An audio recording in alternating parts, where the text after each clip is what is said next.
সারা বিশ্ব জুড়ে যে অশান্তির দাবানল চলছে, সেখানে এটা একটা আমরা ব্যতিক্রম দেখলাম বাগমারিতে, যে সমস্ত ধর্মের ধর্মগুরুদের নিয়ে একটা শান্তির বার্তা দেওয়া হচ্ছে। তো এর মূল উদ্দেশ্যটা কি? মূল উদ্দেশ্য যদি এক কথায় বলতে হয়, আপনারা জানেন যে এই মুহূর্তে মধ্যপ্রাচ্যে প্যালেস্টাইনকে কিভাবে ধ্বংস করা হচ্ছে। অন্ততপক্ষে 60,000 মানুষের মৃত্যু ঘটেছে। আপনারা জানেন যে রাশিয়া ইউক্রেনের যুদ্ধ চলছে। সারা পৃথিবী জুড়ে অশান্ত পরিবেশ তৈরি হচ্ছে। কিন্তু আমরা তো অমৃতের পুত্র মানুষ, আমরা কোন আদর্শ নেব? আদর্শ আমাদের সামনে রয়েছে সেই সত্যের সংগঠক হাক্কানি আঞ্জুমান, যে আদর্শে আমরা বলিয়ান হয়ে একটা সুখী সমৃদ্ধ রাষ্ট্রের আমরা কল্পনা করতে পারি, স্বপ্ন দেখতে পারি।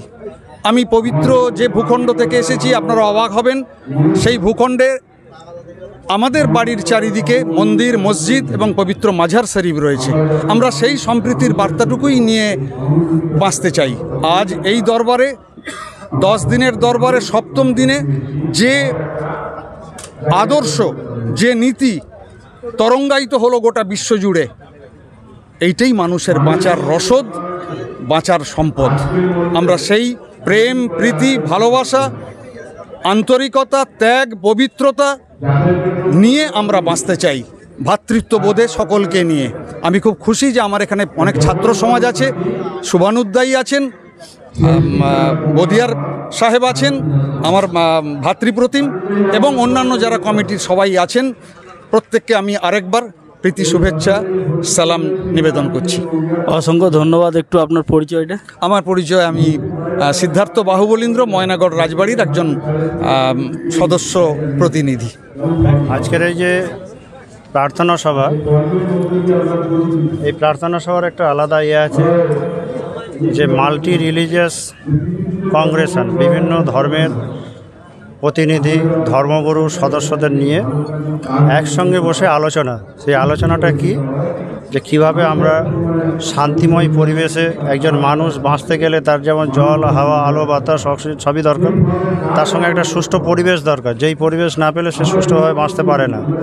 সেই পরিবেশটা আমরা কীভাবে তৈরি করব, মানুষ যাতে শান্তিপূর্ণভাবে থাকতে পারে, কোনো হানাহানি, রক্তারক্তি না করে, সে তার ন্যূনতম তার যে প্রয়োজনীয় জিনিসগুলো পেতে পারে, সেই জিনিসগুলো যাতে আমরা মানুষ হিসেবে মানুষের কাছে পৌঁছাতে পারি, সেই সমাজটা গঠন করতে পারি, সেই বিষয়টা নিয়েই মানুষের কাছে বার্তা পৌঁছানো। আমরা যে যা ধর্মের ব্যক্তি যদি নিজেদের ধর্মের মানুষকে এই জিনিসগুলো বোঝাতে পারি, তাহলে আমার মনে হয় যে আমাদের মধ্যে আর কোনো অশান্তি, কোনো সাম্প্রদায়িকতা, কোনো হিংসা থাকতে পারে না বা থাকবে না।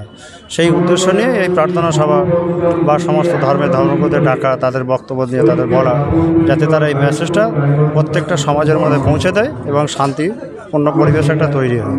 এটাই হলো প্রার্থনা সভার উদ্দেশ্য। হাক্কানি আঞ্জুমান সম্বন্ধে বলতে গেলে, যিনি হাক্কানি আঞ্জুমান সৃষ্টি করেছেন, এনার নাম হযরত মাওলানা সুফি আজান গাজী রহমতুল্লাহ বলে গোটা বিশ্ববাসী চেনেন। এনার বাপদাদার দেওয়া এক নাম ছিল। তিনি উনার যে 8 জন যে পীরের কাছে যে উনি মুরিদ হয়েছিলেন, সেখানে প্রথম পীরের কাছেই উনি পরিচিত পেয়েছিলেন এবং উনি ডাকতেন যে আজান গাজী সাহেব বলে ওনাকে সম্বোধন করতেন। সেই থেকে ওনার বাপদাদার নামটা উনি মিটিয়ে দিয়েছেন। কিন্তু এই আজান গাজী সাহেব যে এই হাক্কানি আঞ্জুমান প্রতিষ্ঠিত করেছিলেন, তার মূল উদ্দেশ্য যে গোটা পৃথিবীর মানুষ এক সৃষ্টিকর্তার কাছে আত্মসমর্পণ করুক, এবং সেটাকে বোঝানোর জন্য এই সংগঠন তৈরি করেছিলেন। এবং আজকে যা পজিশন বোঝা গেছে, বা চতুর্দিকে পৃথিবীর যা অবস্থা, যত দ্রুত সম্ভব পৃথিবীর মানুষ যদি এই সংগঠনের ছায়াতলে, বা এই যে 4টে কথা, 5 ওয়াক্ত নামাজ, ওজিফা, হালাল রুজি, সাধ্যমতো পরেশগারি, এইটাকে মেনে যদি জীবনযাপন করে, তাহলে সে বেঁচে যাবে, পৃথিবী বেঁচে যাবে, সব মানুষ বেঁচে যাবে। এই হাক্কানি আঞ্জুমানের এটাই মূল বার্তা।